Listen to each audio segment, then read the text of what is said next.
اعوذ باللہ من الشیطان الرجیم بسم اللہ الرحمن الرحیم۔ السلام علیکم۔ آج کے کام کا آغاز ہم سبق نمبر 1 ہجرت نبی صلی اللہ علیہ وآلہ وسلم کی تشریح سے کریں گے۔ عبارات کی تشریح میں ایک خاص ترتیب ہوتی ہے، جس ترتیب کے ساتھ ان کو حل کیا جاتا ہے تو اس کو معیاری تشریح کہیں گے۔ اس ترتیب میں ہمارے پاس حوالہ متن، خط کشیدہ الفاظ کے معنی اور پھر تشریح ہوتی ہے۔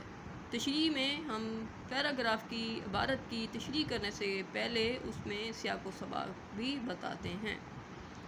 حوالہ متن میں ہم بتاتے ہیں کہ ہمارے پاس جو موجودہ عبارت ہے، جو ہمارے پاس اقتباس تشریح کے لیے دیا جائے گا، وہ اس میں ہمیں سب سے پہلی جو معلومات ہونی چاہیے وہ ہمارے پاس ہمیں سبق کے تمام الفاظ کے معنی اچھے سے آتے ہوں، اور ہمیں سبق کے تمام واقعات کی ترتیب کا پتہ ہو، ہمیں ایک تسلسل کا پتہ ہو کہ سبق جو ہے وہ کس طرح سے شروع ہو کر کس طرح سے اختتام پذیر ہوتا ہے۔ اس میں واقعات کی خاص ترتیب جو ہے اس کا خیال رکھا جاتا ہے۔ اس کے لیے آپ کو سبق اچھی طرح سے جو ہے وہ مکمل سبق کو پڑھنا ضروری ہے، تاکہ آپ کے ذہن میں تمام واقعات ایک ترتیب کے ساتھ موجود ہوں اور تشریح کرتے وقت آپ کو کسی قسم کی پریشانی کا سامنا نہ ہو۔ تو ہم ہیڈنگز کی ترتیب کچھ اس طرح سے رکھیں گے۔ سب سے پہلے ہمارے پاس جو ہیڈنگ ہوگی وہ ہوگی حوالہ متن۔ حوالہ متن میں ہمیں یہ پتہ ہونا چاہیے کہ جو عبارت ہمارے پاس موجود ہے وہ اس کا عنوان کیا ہے، سبق کا عنوان۔ ہمارے پاس جو سبق ہے وہ ہے ہجرت نبی صلی اللہ علیہ وآلہ وسلم، اور پھر دوسرے نمبر پر ہم بتائیں گے مصنف کا نام۔ مصنف کا نام ہمارے پاس ہے مولانا شبلی نعمانی رحمۃ اللہ علیہ۔ تو تیسری جو ہوگی بات جو ہم نے وہاں بتانی ہے وہ ہوگی ہمارے پاس صنف، سبق کی صنف کیا ہے۔ تو ہمارے پاس سیرت نگاری ہے، جو سبق ہے وہ سیرت نگاری سے تعلق رکھتا ہے۔ ماخذ بھی بتا سکتے ہیں، اس میں ماخذ ہوگا ہمارے پاس سیرت النبی صلی اللہ علیہ وآلہ وسلم۔ ماخذ کا مطلب یہ سبق جو ہے وہ کس کتاب سے لیا گیا ہے، اس کا نام۔ دوسرے نمبر پر جو ہمارے پاس مین ہیڈنگ، یہ ہمارے پاس حوالہ متن پہلی مین ہیڈنگ ہے، اس کے اندر یہ ثانوی ہیڈنگز تھیں جو ہم نے سبق کا عنوان، مصنف کا نام، صنف اور ماخذ بتایا ہے۔ دوسری مین ہیڈنگ ہمارے پاس ہوگی خط کشیدہ الفاظ کے معنی۔ ہر عبارت کے اندر آپ کو چند ایک الفاظ انڈرلائن کر کے دیے جائیں گے جن کے معنی آپ نے لکھنے ہوں گے۔ مشکل الفاظ کے معنی لکھنے کے بعد تیسری جو مین ہیڈنگ ہمارے پاس ہوگی وہ ہوگی تشریح۔ تشریح کا مطلب ہوتا ہے کھول کر بیان کرنا، تفصیلاً کسی چیز کو بیان کرنا۔ تو اس کے لیے آپ کے پاس تمام واقعات کی تفصیل ہونا ضروری ہے۔ آپ کو پتہ ہونا چاہیے کہ سبق کے اندر جو چیز بیان کی جا رہی ہے اس کو آپ کتنے الفاظ میں کھول کر کیسے بیان کر سکتے ہیں۔ تشریح عربی زبان کا لفظ ہے جس کا مطلب ہے کھول کر بیان کرنا، وضاحت کے ساتھ بتانا۔ اب دیکھیں، تشریح کرنے سے پہلے عبارت کی ہم بتائیں گے سیاق و سباق۔ آپ کے پاس سبق کا نچوڑ مطلب مرکزی خیال ایک طرح سے آپ کے پاس آپ کے ذہن میں ہونا چاہیے، آپ وہ بتائیں، اور آپ بتائیں کہ سیاق و سباق بھی عربی زبان کے الفاظ ہیں جن کا معنی ہے آپ کو سبق کے پہلے اور آخری تمام باتوں سے متعلق علم ہو۔ آپ بتائیں کہ سبق کس جو ہے وہ سبق کے حصے سے لیا گیا ہے اور اس سے پہلے اور اس کے بعد کیا بات چل رہی تھی۔ تشریح کی طرف آتے ہیں، ہم سبق کی تشریح کا آغاز کریں گے۔ مصنف کہتے ہیں کہ جب حضور کریم صلی اللہ علیہ وسلم نے کفار مکہ کو حق کی دعوت دی تو پھر کیا تھا کہ دشمنی اور ظلم و ستم کا طوفان امڑ آیا، اپنے اور بیگانے آپ کے جانی دشمن ہو گئے۔ آپ صلی اللہ علیہ وسلم کی راہ میں کانٹے بچھائے گئے، سجدے کی حالت میں ان کی اوجری کندھوں پر رکھ دی جاتی۔ طائف میں گمراہوں کو صراط مستقیم پر لانے کے لیے جب آپ تشریف لے کر گئے تو آپ کو لہو لہان کر دیا گیا۔ دراصل قریشی مکہ کو آپ کی ذات مبارکہ صلی اللہ علیہ وسلم سے اس قدر شدید دشمنی تھی کہ وہ آپ کی جان لینے کے در پہ ہو گئے تھے، اور اس مقصد کے لیے انہوں نے ہر قبیلے کے ایک ایک شخص کا انتخاب کیا تاکہ آپ صلی اللہ علیہ وسلم کا خون ہر قبیلے کے حصے میں آئے۔ چنانچہ کفار مکہ اپنے ہاتھوں میں تلواریں لیے آپ صلی اللہ علیہ وسلم کے گھر کا گھیراؤ کیے ہوئے تھے، لیکن وہ خواتین کی وجہ سے گھر کے اندر داخل ہونا معیوب سمجھتے تھے، اس لیے وہ گھر سے باہر آپ صلی اللہ علیہ وسلم کے منتظر تھے کہ آپ صلی اللہ علیہ وسلم گھر سے باہر تشریف لائیں گے تو حملہ کر دیں گے۔ مصنف کہتے ہیں کہ ان کو خطر اور مشکل حالات کے پیش نظر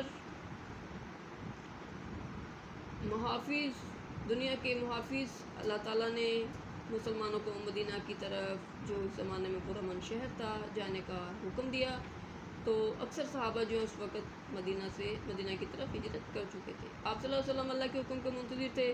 کفار مکہ نے سرکار دو عالم کے قتل کا ارادہ کیا تو آپ کے گھر کا محاصرہ کر لیا اور آپ صلی اللہ علیہ وسلم کے گھر سے باہر نکلنے کا شدت سے انتظار کرنے لگے۔ نبوت کا 13واں سال شروع ہوا تو کفار مکہ کے مظالم کی جو ہے وہ انتہا ہو گئی۔ انہوں نے تمام حربے جو ہیں وہ آزما ڈالے۔ اس صورتحال کو پیش نظر رکھتے ہوئے، اس صورتحال کے پیش نظر اللہ تعالیٰ کی طرف سے آپ صلی اللہ علیہ وسلم کو ہجرت کا حکم ہوا۔ کافروں کو یہ خبر پہنچی تو انہوں نے آپ کے گھر کا محاصرہ کیا۔ صحابہ کرام کسی دوسری جگہ پر جائیں اور وہاں آرام کی زندگی کا جو ہے وہ بسر کریں، یہ انہیں بالکل گوارا نہ تھا، اور آپ صلی اللہ علیہ وسلم کے تو ویسے ہی دشمن تھے۔ آپ کو پکڑنے کے لیے بھرپور کوششیں، آپ کو ختم کرنے کے لیے بھرپور کوششیں ہونے لگی۔ دراصل حق اور باطل کی مارکہ رائی شروع سے چلی آ رہی ہے۔ وہ لوگ جو اللہ حق کو نہیں مانتے وہ دوسروں کو بھی اس روشنی سے استفادہ کرنے سے محروم رکھنے کی کوشش کرتے ہیں۔ خدا کی خدائی کا انکار کرنے والے جب اپنی شکست کو سامنے دیکھتے ہیں تو ان کے ظلم و جبر میں شدت آ جاتی ہے۔ قریش مکہ نے بھی مدینہ کے مسلمانوں کی بڑھتی ہوئی قوت کو ختم کرنے کے لیے مختلف تجاویز پیش کیں۔ ایک نے اپنا ناپاک ارادہ ظاہر کیا کہ نعوذ باللہ آپ کو زنجیریں ڈال کر قید کر دیا جائے، دوسرے نے کہا جلا وطن کر دیا جائے، لیکن آخر میں ابو جہل نے رائے پیش کی کہ ہر قبیلے سے ایک شخص منتخب کیا جائے اور سب متحد ہو کر تلواروں سے آپ کو نعوذ باللہ مار ڈالے، کیونکہ ایسا کرنے سے کسی ایک قبیلے کے ذمہ خون نہیں جائے گا بلکہ تمام قبائل اس خون کے ذمہ دار ہوں گے اور آل ہاشم کے لیے تمام قبائل سے نمٹنا ناممکن ہو جائے گا۔ دراصل اس کے ناپاک جو ہے منصوبے کا مقصد اسلام کو مٹانا تھا۔ اس منصوبے کی تکمیل کے لیے تمام کفار مکہ نے ابو جہل کی تجویز کو پسند کیا اور آپ کے گھر کا محاصرہ کر لیا گیا۔ آپ صلی اللہ علیہ وسلم نے حکمت و بصیرت سے قریش مکہ کے ناپاک عزائم کو خاک میں ملا دیا۔ قریش مکہ کو اگرچہ نبی کریم صلی اللہ علیہ وسلم کی ذات سے حد درجہ عداوت تھی، لیکن وہ آپ صلی اللہ علیہ وآلہ وسلم کو صادق اور امین سمجھتے تھے۔ اس وقت بھی جب آپ کو ہجرت کا حکم ہوا تو لوگوں کی بہت سی امانتیں آپ کے پاس جمع تھیں۔ آپ صلی اللہ علیہ وسلم کی امانت داری بے مثال تھی، بدترین دشمن بھی آپ کو صادق اور امین مانتے تھے۔ اللہ تعالیٰ کی طرف سے جب آپ کو ہجرت کا حکم ہوا تو اس رات قریش مکہ کے تمام قبائل جب تلواریں لیے آپ کے گھر کا گھیراؤ کیے ہوئے تھے، تو آپ صلی اللہ علیہ وآلہ وسلم نے حضرت علی کو اپنے پاس بلایا، فرمایا کہ اللہ کی طرف سے مجھے ہجرت کا حکم ہو چکا ہے، آج رات میں مدینہ روانہ ہو جاؤں گا، آپ ایسا کریں کہ میرے بستر پر چادر اوڑھ کر سو رہیں اور صبح جو ہے وہ لوگوں کی امانتیں ان تک پہنچائیں اور آ جائیں۔ یہ سخت خطرے کا سخت مشکل کام تھا، لیکن آفرین ہے شیر علی پر کہ ان کی بہادری بے مثال تھی اور نبی کریم صلی اللہ علیہ وسلم سے محبت کا یہ عالم تھا کہ انکار ناممکن تھا۔ آپ صلی اللہ علیہ وسلم جو ہیں حضرت علی جو ہیں وہ آپ صلی اللہ علیہ وسلم کے بستر پر لیٹ گئے۔ آپ صلی اللہ علیہ وسلم کا بستر، حالانکہ انہیں معلوم تھا کہ یہ قتل گاہ ہے، لیکن ان کے لیے وہ بستر فرش گل ثابت ہوا۔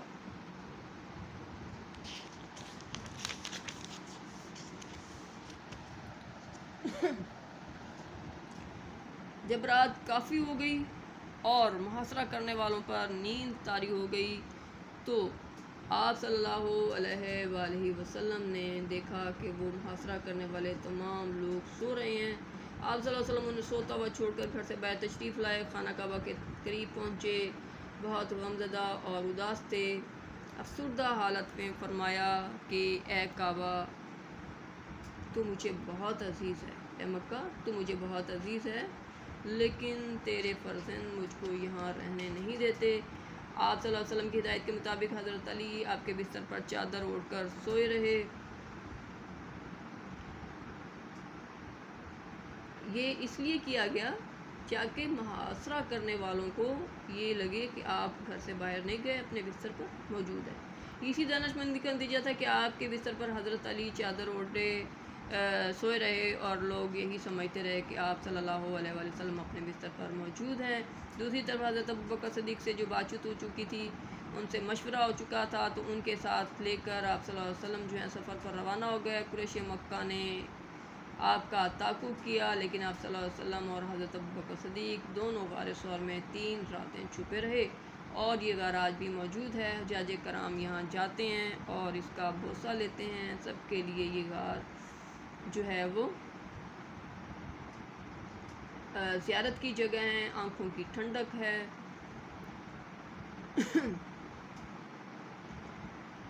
کفار مکہ نے آپ صلی اللہ علیہ وسلم کا جب ارادہ کیا تو آپ صلی اللہ علیہ وسلم غار ثور میں چلے گئے۔ آپ صلی اللہ علیہ وسلم کے جاندار ساتھی آپ کے ساتھ غار ثور میں پہنچے۔ حضرت ابوبکر صدیق رضی اللہ تعالیٰ عنہ کے نوجوان بیٹے حضرت عبداللہ رات کے وقت غار ثور میں آپ کے ساتھ رہتے۔ صبح منہ اندھیرے مکہ معظمہ آتے، کفار کی سرگرمیوں کے بارے میں معلومات حاصل کرتے، اور شام کو آپ کے پاس پہنچ جاتے اور تمام معلومات آپ کو دیتے۔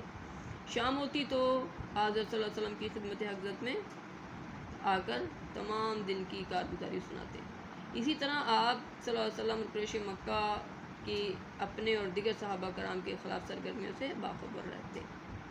حضرت ابوبکر صدیق کے غلام عامر بن فہرہ رات کو بکریاں چرا کر لاتے، اور حضرت ابوبکر صدیق رضی اللہ تعالیٰ عنہ اور آپ صلی اللہ علیہ وسلم کو ان کا دودھ پیش کرتے۔ اسی طرح سے آپ صلی اللہ علیہ وسلم کے لیے حضرت اسماء رضی اللہ تعالیٰ عنہ جو ہیں وہ بھی کھانا پکا کر لاتی اور آپ کو وہاں پہنچاتی۔ اسی طرح سے یہ وقت جو ہے وہ گزرتا رہا، لیکن نبی کریم صلی اللہ علیہ وآلہ وسلم جو ہیں ان کے پایہ استقلال میں ذرا بھی لغزش نہ آئی۔ حضرت ابوبکر صدیق رضی اللہ تعالیٰ عنہ کا پورا گھرانہ جو ہے وہ اس ہجرت میں آپ صلی اللہ علیہ وآلہ وسلم کے ساتھ شانہ بشانہ کھڑا تھا۔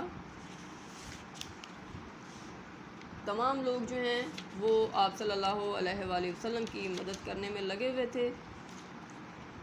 یہی وجہ ہے کہ حضرت ابوبکر صدیق رضی اللہ تعالیٰ عنہ جو ہے وہ غار یار کے بہترین منصب پر فائز ہوئے۔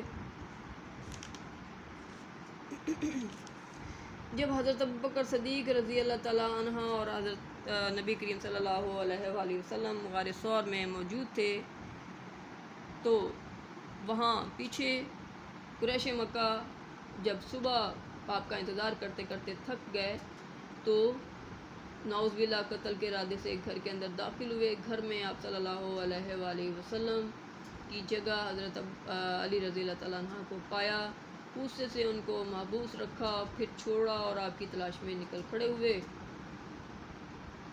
تلاش کرتے کرتے اسی غار کے بالکل قریب آ گئے جس میں آپ صلی اللہ علیہ وسلم اور حضرت ابوبکر صدیق موجود تھے۔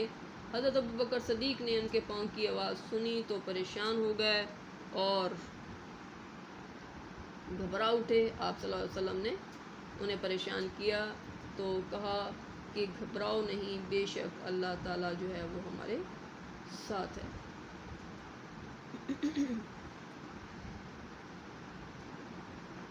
اسی طرح سے یہ تمام واقعات جو ہیں اسی طرح سے چلتے رہے۔ پھر یہ ہوا کہ قریش مکہ نے آپ صلی اللہ علیہ وسلم اور حضرت ابوبکر صدیق کو گرفتار کر کے لانے کے لیے انعام کا، خون بہا کے برابر انعام کا اعلان کیا، جس میں 100 اونٹ جو ہیں وہ انعام تھا۔ ایک شخص سراقہ بن جاشم نے جب انعام کی خبر سنی تو لالچ میں آپ صلی اللہ علیہ وسلم اور حضرت ابوبکر صدیق کو گرفتار کرنے کے لیے نکل کھڑا ہوا۔ مدینہ منورہ جب آپ صلی اللہ علیہ وسلم روانہ ہو رہے تھے تو اس وقت اس نے آپ کو دیکھ لیا، فوراً گھوڑا دوڑاتا ہوا قریب آ گیا۔ گھوڑے نے ٹھوکر کھائی، گر پڑا۔ اس نے تیر سے فال کا تیر نکالا کہ حملہ کرنا چاہیے یا نہیں نکلا، مگر گھوڑے نے 100 اونٹوں کا پیش بہا قیمتی جو ہے وہ انعام کے لالچ میں آ کر اس نے فال کو نظر انداز کر دیا۔ دوبارہ گھوڑے پر سوار ہو کر آگے بڑھا تو گھوڑے کے پاؤں گھٹنوں تک زمین میں دھنس گئے۔ اس نے گھوڑے سے اتر کر دوبارہ فال نکالی، پھر جواب وہی نکلا اس کی ہمت جواب دے چکی تھی، معاملہ اس کی سمجھ میں آ گیا تھا کہ یہ کچھ اور معاملہ ہے۔ سراقہ بن جاشم نے آپ صلی اللہ علیہ وسلم کے پاس آ کر قریش کے اعلان کا واقعہ سنایا، گزارش کی کہ امن کی تحریر لکھ دیجیے۔ چنانچہ آپ صلی اللہ علیہ وسلم کے کہنے پر عامر بن فہیرہ نے چمڑے کے ٹکڑوں پر فرمان امن جو ہے وہ لکھ دیا، جس پر یہ ہوا کہ وہ شخص واپس چلا گیا۔ اس کے بعد آپ صلی اللہ علیہ وسلم اور نبی حضرت ابوبکر صدیق جو ہے وہ اپنے سفر پر روانہ ہو گئے۔ آپ صلی اللہ علیہ وسلم اور حضرت ابوبکر صدیق رضی اللہ تعالیٰ عنہ کے آنے کی خبر جو ہے وہ مدینہ پہلے پہنچ چکی تھی۔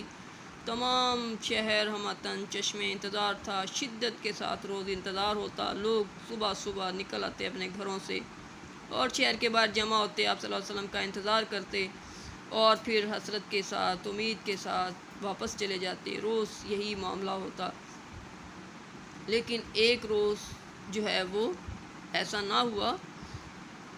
جوش اور فخر کا یہ عالم تھا کہ بچے بچے کی زبان پر آپ کی آمد کی خبر تھی۔ تمام لوگ جو ہیں وہ خوش تھے، بچے کہتے پھرتے تھے کہ پیغمبر آ رہے ہیں۔ ایک دن اسی طرح سے لوگ انتظار کرتے ہوئے جو ہے گھروں سے باہر نکلے اور واپسی کے لیے پلٹے کہ ایک شخص یہودی جو ہے وہ قلعے سے دیکھ رہا تھا۔ دور سے اس نے آپ صلی اللہ علیہ وسلم کو آتے ہوئے دیکھا، پکار اٹھا، کہنے لگا کہ اے عرب کے لوگوں، جس کا تم انتظار کر رہے تھے وہ شخص آ گیا ہے۔ آپ صلی اللہ علیہ وسلم کو آتے ہوئے دیکھ کر تمام شہر تکبیر کے نعروں سے گونج اٹھا اور ہر شخص جو ہے لبیک کہہ کر آگے کی بڑھا۔ یہاں جو ہے آپ صلی اللہ علیہ وسلم